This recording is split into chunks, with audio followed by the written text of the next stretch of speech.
श्री सच्चिदानंद सद्गुरु साईनाथ महाराज की जय। श्री सच्चिदानंद सद्गुरु अलिवेलु मंगम्म सहित भरद्वाज महाराज की जय। श्री सच्चिदानंद सद्गुरु नामपल्ली बाबा महाराज की जय। जय साई मास्टर। ఈరోజు మనం శ్రీ సాయినాథ ప్రబోధామృతము అనే గ్రంథాన్ని వివరించుకుంటున్నాం.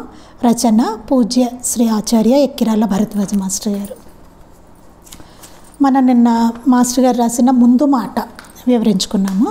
తర్వాత సాయిబాబా బోధలు జీవిత కళ అనే అధ్యాయాన్ని మనం మొదలుపెట్టాం. ఇందులో ఏం చెప్తున్నారంటే, శ్రీ సాయి జీవిత విధానాన్ని జాగ్రత్తగా పరిశీలిస్తే లభించేటంత విలువైన జీవిత సూత్రాలను, ఆయన సూక్తులను ఎంత వివరించుకున్నా పొందలేము. ఎంతటి వైద్య గ్రంథాలైనా వాటిని పులిసిటి పట్టిన ప్రతిభావంతుడైన వైద్యుడితో సాటిగావు కదా. అంతేకాదు, ఆయన చెప్పిన సూత్రాలను పాటిస్తే ఎటువంటి ఉత్తమ దశ కలుగుతుందోనన్న దానికి ఆయనే సాక్షి రుజువు. ఆయన చెప్పిన సూత్రాలు కనుక మనం పాటిస్తే ఎలాంటి ఉత్తమ దశని పొందవచ్చు అనేది దానికి ఆయనే సాక్షి రుజువు అని చెప్తున్నారనమాట. అట్టి జీవిత విధానంలో సూక్తులన్నీ చక్కటి కూర్పుతో సమన్వయంతో బాసిల్లుతాయి. మంచి రుచికరమైన వంటలో ఉప్పు, పులుపు, కారము మొదలైనవన్నీ చక్కటి మేళవింపుతో లభించినట్లే ఆ రుచి వలన వాటిని ఇష్టపడి మనం ఆరగించి బలాన్ని, ఆరోగ్యాన్ని పొందుతాము.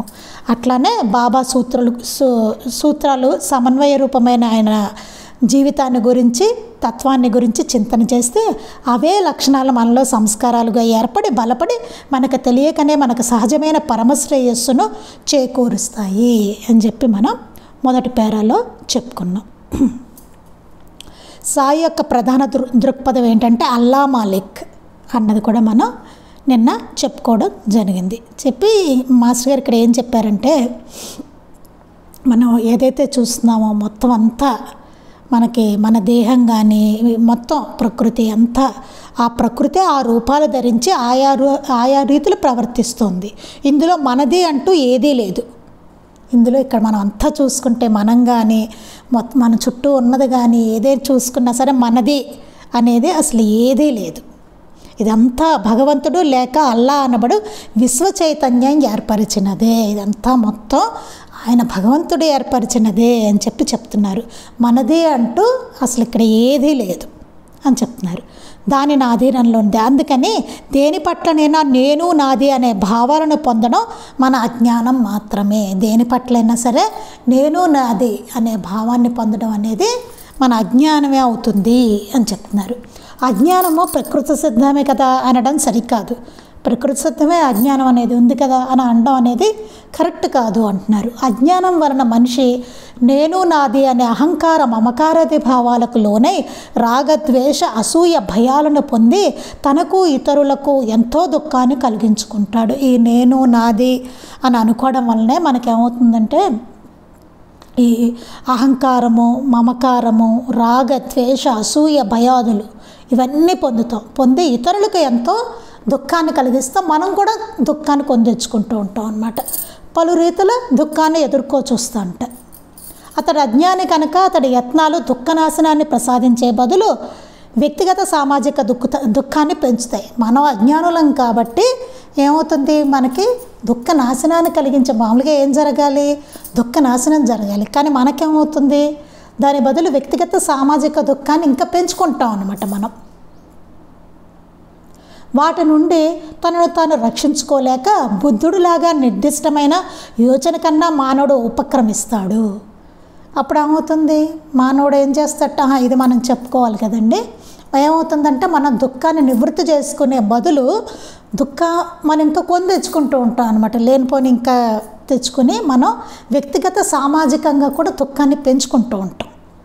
అది ఇంకా ఇవాళ చెప్పుకునేది ఏంటంటే, వాటి నుండి తనను తాను రక్షించుకోలేక, వాటి నుంచి మనం రక్షించుకోలేక బుద్ధుడిలాగా నిర్దిష్టమైన యోచన కన్నా మానవుడు ఉపక్రమిస్తాడు. మానవుడు ఏం చేస్తాడు, దాని నుంచి రక్షింపబడలేక యోచన, బుద్ధుడు ఎలా యోచించాడో అలా యోచించి బుద్ధుడు ఎట్లా యోచించాడో అలా యోచన కన్నా మానవుడు ఉపక్రమిస్తాడు. దానికైనా ప్రయత్నం చేస్తాడట మానవుడు యోచించి. సాయి కూడా 3 స్నేహితులతో చర్చించి అడవులలో దుఃఖనాశనోపాయాన్ని అన్వేషిస్తూ బయలుదేరారు. మనం లీలామృతంలో కూడా చదువుకున్నాం. మనం బాబా కూడా మరొక 3తోటి కలిసి ఆయన అన్వేషిస్తూ బయలుదేరారు అని చెప్పి మనం చదువుకున్నాం. తమ అన్వేషణలో తృప్తి చెందక అంతకు ముందు అన్వేషించిన వారి సహకారాన్ని కోరుతారు. అంటే వీళ్ళ అన్వేషణతో తృప్తి చెందకుండా అంతకుముందు ఎవరైతే అన్వేషించారో వారి సహకారాన్ని కూడా కోరడం అనేది మనకి ఆ లీలామృతంలో అదంతా చదువుకుంటే తెలుస్తుంది. ఆ 3నేమో వెళ్ళిపోతారు. బాబా మాత్రం వారిచ్చిన ఆతిథ్యాన్ని స్వీకరిస్తారు. అప్పుడు ఆయనకి గురువు ఎదురవుతారనమాట. మిగతా 3 ధిక్కరించి వెళ్ళిపోయిన ఆ 3 అలా ఆకలి దప్పులతో అంటే గురువు కోసం అన్వేషిస్తూనే ఉన్నారు. వాళ్ళు ఏమీ దుఃఖనాశనం నివారణ అన్నది వాళ్ళు ఏమీ తెలుసుకోలేకపోయారు అనమాట. బాబా ఒక్కరు అటు స్థితికి ఆయన వెళ్ళారు అని చెప్పి మనకి లీలామృతంలో వస్తుందన్నమాట. బుద్ధుడు కూడా శ్రమణులను ఆశ్రయించారు. బుద్ధుడు కూడా శ్రమణులు అనే గురువునైనా ఆశ్రయించారట. వారి తర్ఫీదులో కొంత బుద్ధి కుశలతను, యోచనా పటిమను, కాలహరణ ఎక్కువ లేకుండా పొంది దాని సహాయంతో యోచన చేసి జీవిత లక్ష్యాన్ని నిర్ధారణ చేసుకుని దానికి మార్గాన్ని ఏర్పరచుకుని దీక్షతో ఆచరించి సఫలుడయ్యాడు. అసలు ఎంత ప్రాసెస్ చూడండి. ఇదంతా చదువుతుంటేనే ఇంత అనిపిస్తుంది చూడండి. బుద్ధుడు కూడా ఏం చేశారట, ఆయన ఏం చేశారు, యోచన వచ్చింది. ఏమిటి ఇదంతా చూస్తారు. ఆయన ఒక శవాన్ని చూడడం, ఒకళ్ళు రోగంతో ఉండడం, వాళ్ళని ఇలా చూసి ఆయనకి మనసు ఏంటిది ఇదంతా, అంత దుఃఖమేనా, దీనికి నివారణోపాయం ఏమిటి అని చెప్పి యోచన చేస్తారు బుద్ధుడు. యోచన చేసి ఆయన కూడా శ్రమణులను ఆశ్రయించారు. శ్రమణులనే గురువుని ఆయన కూడా ఆశ్రయించారట. వారు తర్ఫీదులో కొంత బుద్ధి కుశలతను, యోచనా పటిమను, కాలహరణం ఎక్కువ లేకుండా పొందారట. వారి తర్ఫీదులో అంటే గురువు దగ్గర ఆయన తర్ఫీదు తీసుకుని బుద్ధి కుశలత, యోచనా పటిమ ఇవన్నీ గురువుని ఆశ్రయిస్తే కానీ అంతట్లా రాదు కదా. యోచనా పటిమను, కాలహరణం ఎక్కువ లేకుండా, ఎక్కువ టైము ఇదైపోకుండా ఆయన నేర్చుకున్నారంట. త్వరగానే ఆయన నేర్చుకున్నారన్నమాట. పొంది దాని సహాయంతో యోచన చేసి మళ్ళీ అక్కడికనే వదలలేదు. ఆ తీసుకున్న గురువు దగ్గర నేర్చుకున్న దానితోటి మళ్ళీ ఆయన యోచన చేశారట. యోచన చేసి జీవిత లక్ష్యాన్ని నిర్ధారణ చేసుకుని అప్పుడు నా జీవిత లక్ష్యం ఏమిటి అనేసి ఆయన నిర్ధారణ చేసుకున్నారట బుద్ధుడు. దానికి మార్గాన్ని ఏర్పరచుకున్నారట. నా జీవిత లక్ష్యం ఏమిటి అని ఆయన ఆలోచించుకొని దానికి ఒక మార్గాన్ని ఏర్పాటు చేసుకున్నారట. దీక్షతో ఆచరించి దాన్ని మళ్ళీ ఆ మార్గాన్ని దీక్షతో ఆచరించారట. ఆచరించి సఫలుడయ్యారట. చూడండి ఎంత ప్రాసెస్ ఉందో ఇందులో. అంటే ఏదో యోచన చేస్తే సరిపోయిందా, లేదు. గురువు దగ్గరికి వెళ్ళాలి, మళ్ళీ ఆయన ఇచ్చిన తర్ఫీదు తీసుకోవాలి, తీసుకుని దాని సహాయంతో మళ్ళీ యోచన చేయాలట. యోచన చేశారట. ఆయన చేసి జీవిత లక్ష్యాన్ని నిర్ధారణ చేసుకున్నారట. ఇప్పుడు నా జీవిత లక్ష్యం ఇదన్నమాట అని నిర్ధారణ చేసుకున్నారట. చేసుకుని దానికి మార్గాన్ని ఏర్పరచుకున్నారట. ఆ ఏర్పరచుకున్న మార్గాన్ని దీక్షతో ఆచరించారట. ఆచరించి అప్పుడు ఆయన సఫలుడయ్యారట. బుద్ధుడే ఊరికే అయిపోయారా? ఎంత సాధన చేశారో చూడండి. ఆ సాధన చూడండి మరి ఎంత జరిగిందో. మరి ఇప్పుడు ఊరికే ఆధ్యాత్మికత ఎట్లా వచ్చేస్తుందండి? బయట ఎంతమంది అసలు ఎక్కడి నుంచి వస్తున్నారు?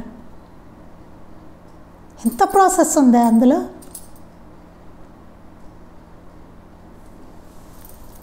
అసలు అంత చేస్తున్నారు. అంత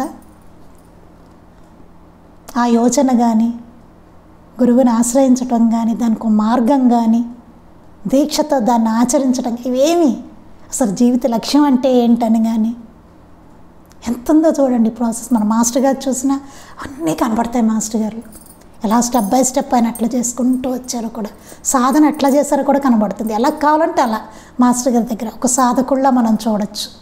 ఆయన్ని మహాత్ముడిగా చూడొచ్చు. ఎలా కావాలంటే అలా ఒక గృహస్థుగా అలా కూడా ఒక పర్ఫెక్ట్ లైఫ్ అన్నమాట ఆయనది. అలా ఏ కోణంలో చూసుకున్నా సరేనండి మాస్టర్ గారిది. ఒక భక్తుడిగా కూడా చూసుకోవచ్చు, ఒక శిష్యుడిగా చూసుకోవచ్చు. అలా అన్నీ అసలు ఏ యాంగిల్ చూసుకోండి మాస్టర్ గారిలో. అసలు శిష్యుడిగా అయితే మహా అద్భుతం.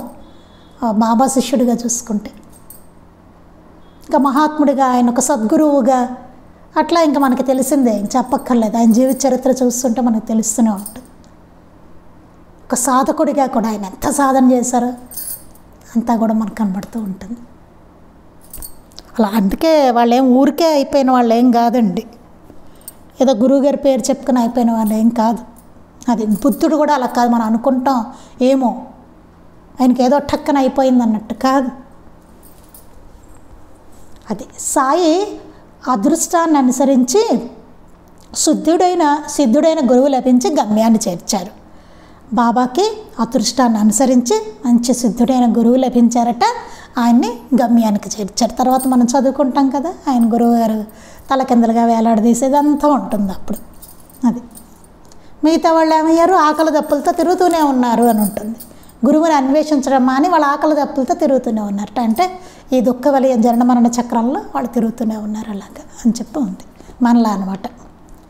ఆ రీతిన వెలసిన వారి ద్వారా కానీ స్వతంత్రమైన యోచన ద్వారా కానీ అజ్ఞానాన్ని అతిక్రమించి తీరవలసిన పరిస్థితిని ప్రకృతే కల్పిస్తుంది.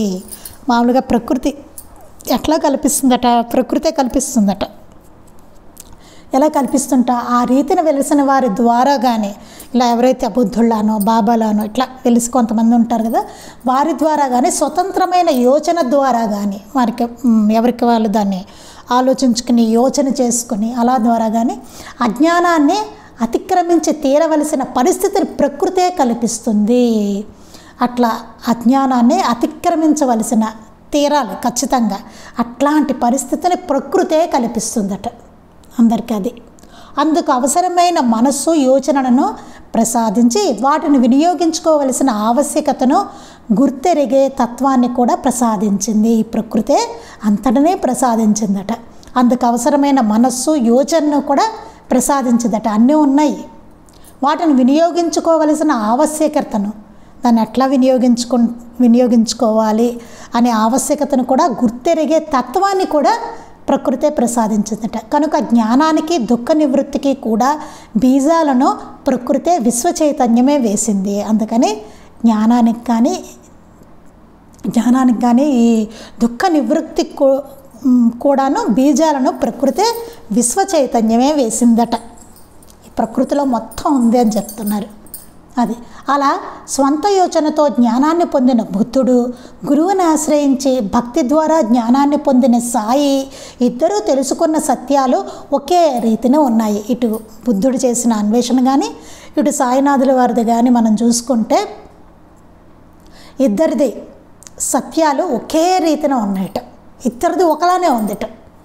బుద్ధుడిలాగా ముందట్లా యోచన చేయడం, ముందు బుద్ధుడికి ఏమైంది, ఏంటి ఇదంతా దుఃఖమేనా, అంతా ఇదేనా అని చెప్పి ఆయన యోచన ప్రారంభమైపోయింది ఆయనకి.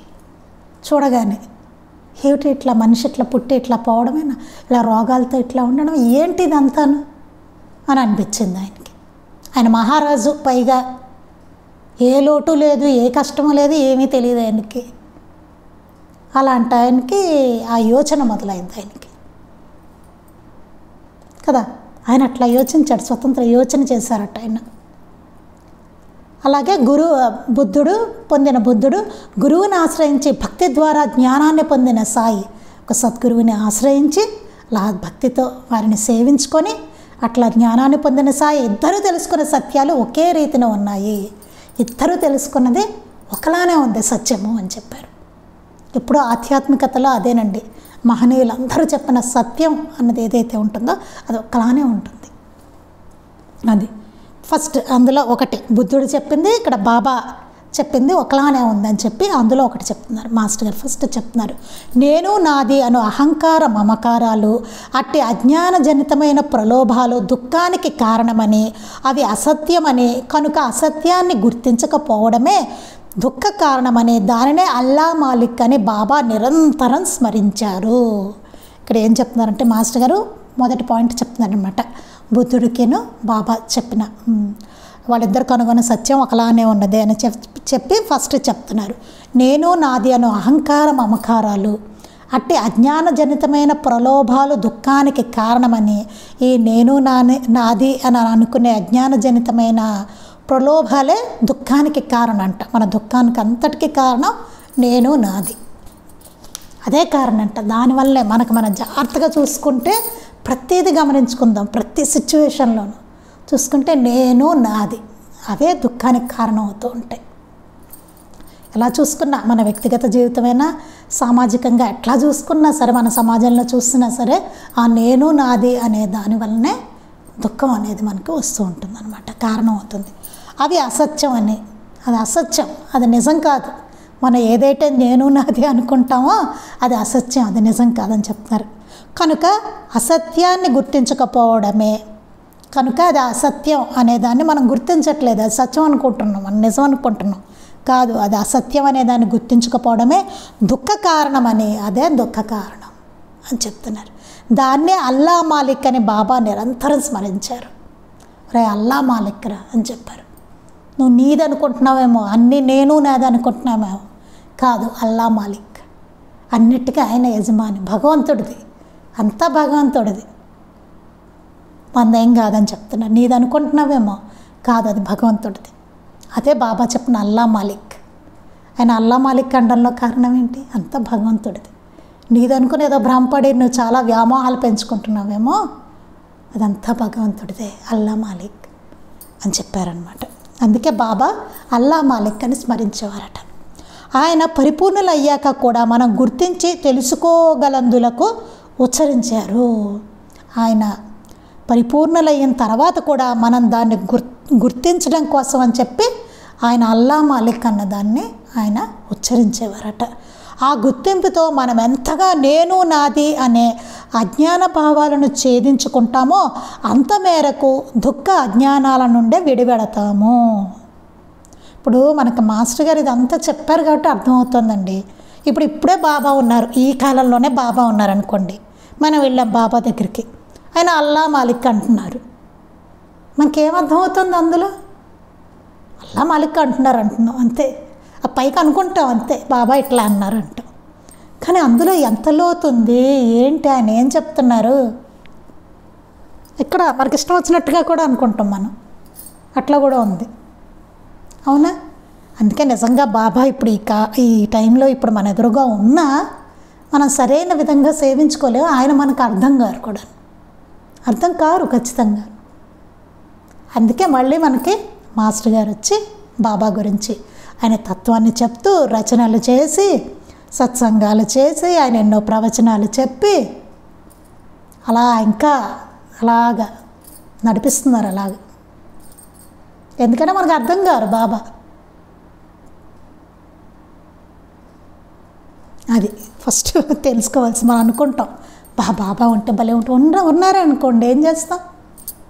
ఉన్నారు ఇప్పుడు ఏం చేస్తున్నాం మనం? అంతే కదా. అది నిజంగా ఆయన భౌతికంగా మన మధ్యకు వచ్చినా మనం ఆయన అర్థం చేసుకోలేము. అది అందుకని మనకు అదృష్టం, మన మాస్టర్ గారి టైంలో వచ్చి కనీసం ఇట్లా చదువుకుని ఓహో ఇదా బాబా చెప్పారు అని చెప్పి కనీసం దాన్ని అర్థం చేసుకునేదైనా మనకి వచ్చిందేమో మరి. అది అందుకని ఏం చెప్పారు బాబా ఉచ్చరించేవారు. ఆ గుర్తింపుతో మనం ఎంతగా నేను నాది అనే అజ్ఞాన భావాలను ఛేదించుకుంటామో అంత మేరకు దుఃఖ అజ్ఞానాల నుండి విడిపడతాము. ఆ గుర్తింపుతోటే మనం ఎంతగా నేను నాది అనే అజ్ఞాన భావాలను ఛేదించుకుంటే అంత మేరకు దుఃఖ అజ్ఞానాల నుండి విడిపడతాం. ఎంతవరకు మనం ఛేదించుకుంటే అంతవరకు విడిపడతాంట. ఎంత ఛేదించుకోలేకపోతే అంత బాధపడాల్సి వస్తుంది ఆ దుఃఖం అజ్ఞానంతో.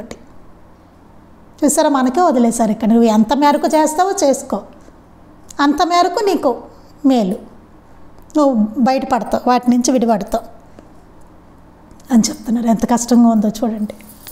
ఇంకా రెండోది ఏం చెప్పారు ఇక్కడ? బుద్ధుడు బాబా చెప్పింది కూడా అదేట. అలా విడిపడినప్పుడు మనస్సు అజ్ఞాన భావాల వలన కలత చెందక ప్రశాంతమవుతుంది.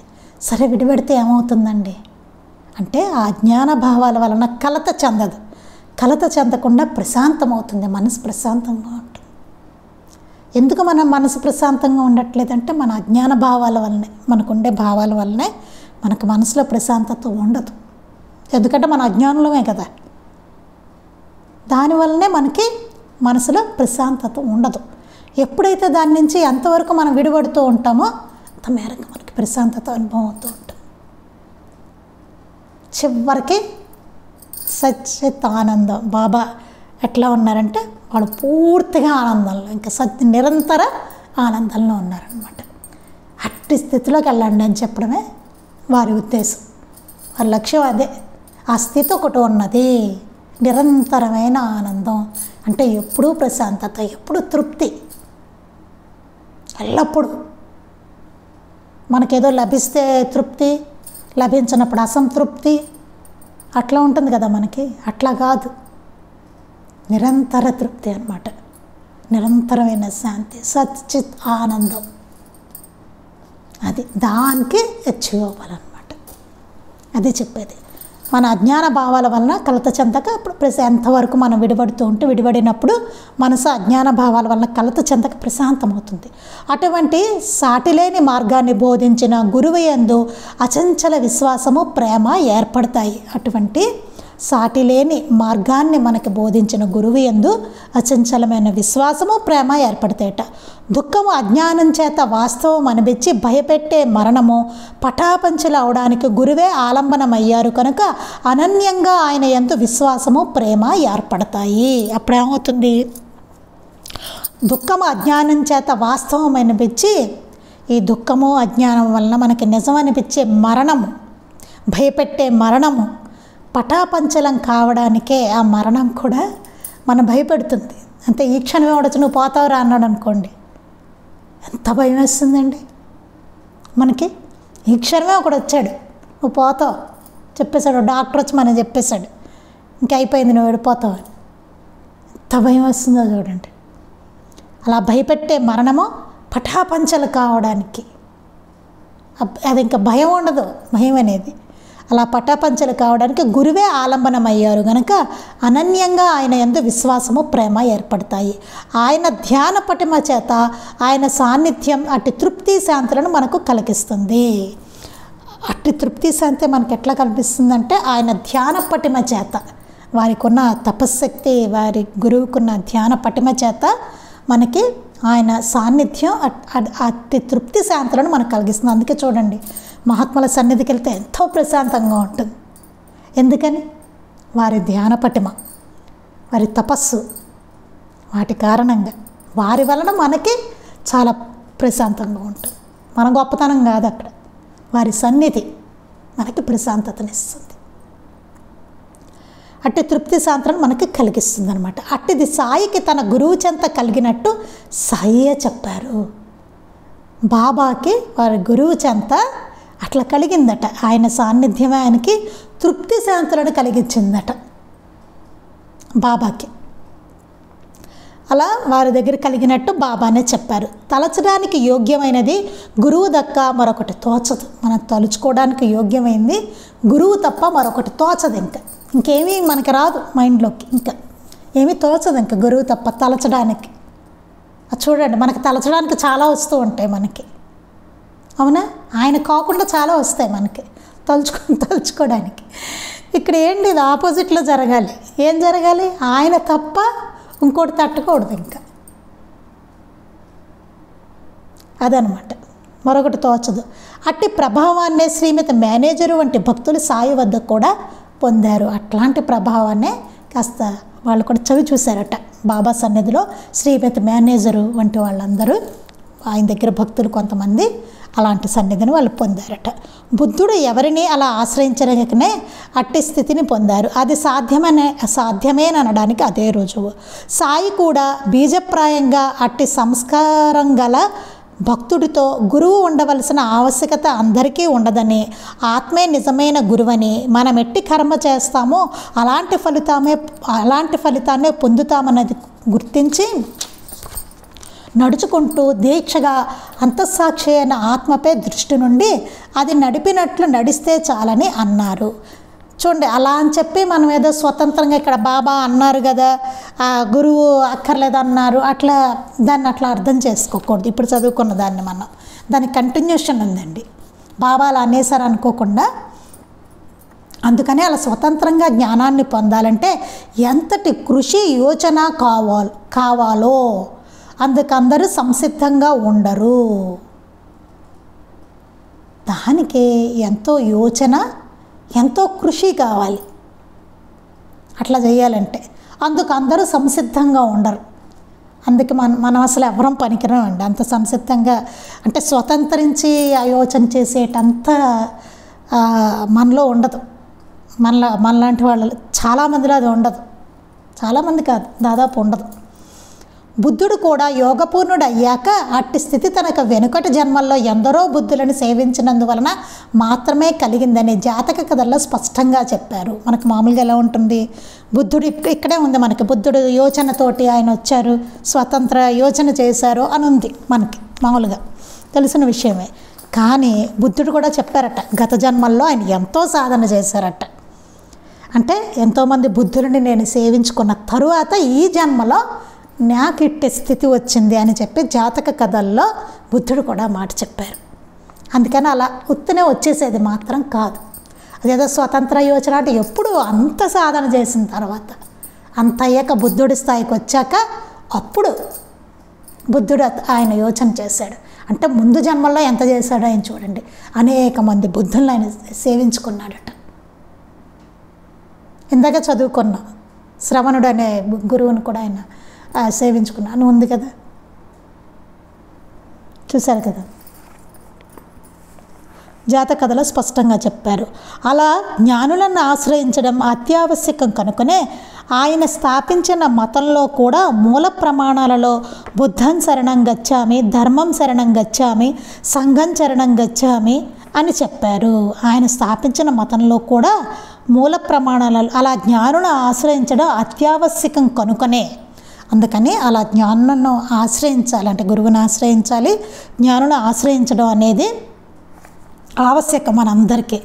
అందుకే ఆయన స్థాపించిన మతంలో కూడా, మన బౌద్ధంలో కూడా మూల ప్రమాణాల్లో బుద్ధం శరణం గచ్చామి, ధర్మం శరణం గచ్చామి, సంఘం శరణం గచ్చామి అని చెప్పారు. ఈ విషయాన్నే ఉపనిషత్తులు భగవద్గీత ధర్మాన్ని చక్కగా పాటించడం ద్వారా చిత్త నైర్మల్యాన్నందిన ముముక్షువు స్తోత్రీయుడు బ్రహ్మనిష్ఠుడు ఆయన జ్ఞానిని ఆశ్రయించాలని చెప్పారు. తావో జన్ సాంప్రదాయాల్లో కూడా అలానే చెప్పబడినది. ఇక్కడ ఏం చెప్పారంటే, ఈ విషయాన్నే మనం ఉపనిషత్తుల్లో భగవద్గీతలో కూడా ధర్మాన్ని చక్కగా పాటించడం ద్వారా ముముక్షు ఏం చేయాలట, స్తోత్రీయుడు బ్రహ్మనిష్ఠుడు అయిన జ్ఞానిని ఆశ్రయించాలట. ధర్మాన్ని పాటించడం ద్వారా అంటే ఒక జ్ఞానిని కూడా ఆశ్రయించాలి అని చెప్పేసి మనకి ఉపనిషత్తులు భగవద్గీతలో కూడా చెప్పబడింది ఉందిట. తావో జన్ సాంప్రదాయాల్లో కూడా అలా చెప్పబడిన ఉన్నది. అన్ని మతాల్లోనూ జ్ఞానులను ఆశ్రయించాలి అని చెప్పారు. బుద్ధుడు కూడా చెప్పాడట, అంత స్థితికి రావడానికి ఆ ముందు జన్మల్లో ఎంతోమంది బుద్ధులను నేను సేవించుకున్నాను, వాళ్ళని ఆశ్రయించాను అని చెప్పి బుద్ధుడు కూడా చెప్పడం జరిగిందట. అది ఇంకా ఇక్కడ కాపీ మనం రేపు మళ్ళీ నెక్స్ట్ పేరా స్టార్ట్ అవుతుందండి. మధ్యలో మనం ఆపితే కష్టం అవుతుంది. అందుకని మనం రేపు తర్వాత పేరా మనం చెప్పుకుందామండి. ఇక్కడ ఏం చెప్తున్నారంటే మాస్టర్ గారు, ఈ బుద్ధుడిదేను బాబా మనకి ఇద్దరు తెలిపిన సత్యాలు ఒకే రీతిలో ఉన్నాయని చెప్తున్నారనమాట. ఎప్పుడు ఎవరైనా సరే దాన్ని జ్ఞానులు వాళ్ళు అన్వేషించిన రీతి చూస్తే, వాళ్ళు అన్వేషించిన తర్వాత తెలుసుకున్నదంతా ఒకలానే ఉన్నది అని చెప్పడానికే చెప్తున్నారు ఇక్కడ. రేపు ఇంకా మిగిలిన చెప్పుకుందామండి. ఇది కొంచెం అంత ఈజీ కాదు అర్థం చేసుకోవడానికి, అందుకని మరలా తీసి కొంచెం చదువుకుంటూ ఉండాలండి. ఏదో ఒకసారి ఇట్లా మనం చదివినంత మాత్రాన ఇది అర్థమయ్యేది కాదు. అనేక పర్యాయాలు దీన్ని చదువుకుంటూ అట్లా ఉంటే కాస్త ఎప్పటికో మనకేమైనా ఈ గ్రంథం కొద్దిగా అయినా అర్థమవుతుందేమో. అది ప్రస్తుతం ఏదో ప్రయత్నం, ఒక చిన్న అడుగు వేయడానికి ప్రయత్నం చేస్తున్నాం. ఇంకా ఒక్క అడుగు కూడా మనం వేయలేదు. ఆ ఒక్క అడుగు వేయడానికి ప్రయత్నం చేస్తున్నాం మాస్టర్ గారిని ప్రార్థించుకుని. అంతే జరుగుతున్నది. అది రేపు ఇంకా మిగిలింది చదువుకుందాం. శ్రీ సచ్చిదానంద సద్గురు సాయినాథ్ మహారాజ్ కీ జై. శ్రీ సచ్చిదానంద సద్గురు అలివేలు మంగమ్మ సహిత భరద్వాజ మహారాజ్ కే జై. శ్రీ సచ్చిదానంద సద్గురు నాంపల్లి బాబా మహారాజ్ కే జై. గురుదేవ దత్త అవధూత చింతన. లోకా సమస్తాః సుఖినో భవంతు. లోకా సమస్తాః సుఖినో భవంతు. లోకా సమస్తాః సుఖినో భవంతు. జై సాయి మాస్టర్.